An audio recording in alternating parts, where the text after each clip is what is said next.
Masakit palayain ang taong mahal mo, pero mas masakit tanggapin na handa rin siyang umalis sa buhay mo.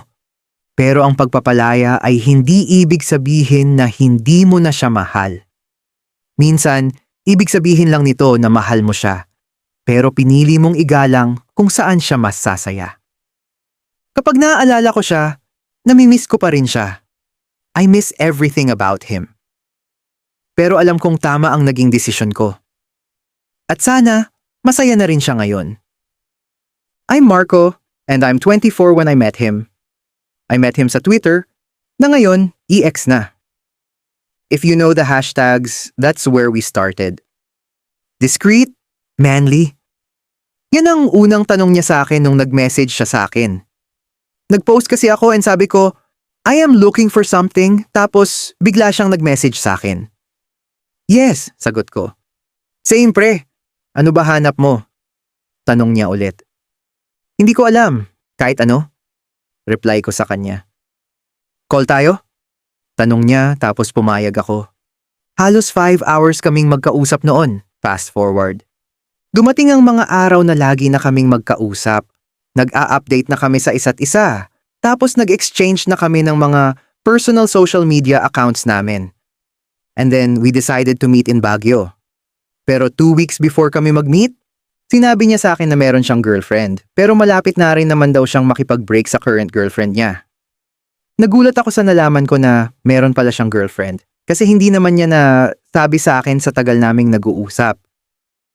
Nagalit din ako at nasaktan because he lied.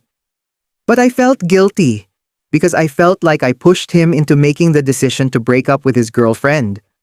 What if they could still fix their issues if I wasn't there talking to him every single day? But he still pursued me and explained that even before I came, they were about to break up. Matagal na raw talagang malabo ang relasyon nila. Malapit na rin daw talaga silang maghiwalay. Despite everything I found out, nagustuhan ko na rin talaga si Justin. Justin, yan na lang ang itatawag ko sa kanya.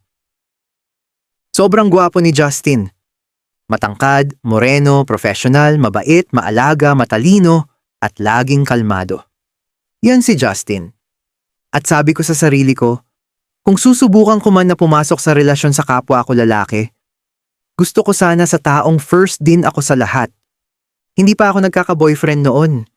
At si Justin din, hindi pa rin daw siya nagkaroon ng boyfriend. Pagkatapos ng Baguio trip namin, naging kami. Nakipaghiwalay siya sa girlfriend niya at pinili niya ako. Magaan ang relasyon naming dalawa. LDR kami, pero sinisikap naming magkita kahit isang beses bawat buwan. Maganda rin ang dynamics at communication namin. Kasi mag-iipon muna kami, and when we reach the certain amount, yun ang panggastos namin sa monthly date. Example, nakaipon ako ng 5,000 or 10,000 this month. Palag na to pang Boracay or kahit saan, minsan sa La Union, Zambales. Depende talaga sa budget. One day, pumunta kami sa Makati para manood ng theater play. Nagstay kami sa isang Airbnb. Nearby. We had a serious talk. Kasi pakiramdam ko ako lang yung nag-all-in sa relasyon na to. At siya parang hindi pa talaga handa sa pakikipagrelasyon sa kapwa lalaki. Parang may parte pa rin sa kanya na nagdadalawang isip at natatakot sa kung ano ang maaaring mangyari kapag nalaman ng ibang tao ang tungkol sa amin. Samantalang ako, handa na akong ipaglaban kung anong meron kami, kahit mahirap. Nakikita ko rin na mahal niya ako pero may mga bagay na parang pumipigil sa kanya na ibigay ng buo ang sarili niya sa relasyon namin. I don't care if I am being selfish, but I want the best of him and I don't care if that's unfair. Kasi ako, handa akong gawin lahat para sa kanya. Handa akong ilaban siya sa buong mundo. Handa akong masaktan para lang makasama ko siya. Handa akong isuko ang dapat isuko para lang kami. Hanggang sa dulo. Do you still want this relationship? Tanong ko sa kanya. Oo naman, sagot niya. Alam mo, kaya kitang ipaglaban hanggang dulo. Pero sa tingin ko, you can't do the same.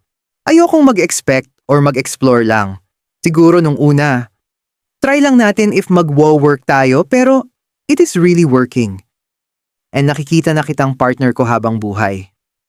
Sabi ko habang umiiyak ako. Nakatingin lang siya sa akin. Tahimik. Huminga ako ng malalim bago ako nagsalita ulit. I feel like your family will never approve kung anong meron tayo ngayon. Also, your strong faith in God can also impact your decisions. I know gusto mong magkaroon ng pamilya at anak in the future. And if you were to ask me, adoption lang naman option natin. Hindi kita mabibigyan ng anak. And close to 30 ka na soon. I think it is the best time to start spending your life with someone na madadala mo sa altar with the full support of your family. Sabi ko tapos umiyak ako ng umiyak at niyakap niya ako ng sobrang higpit. That's when I knew na tama na. Natotoo lahat ng iniisip ko.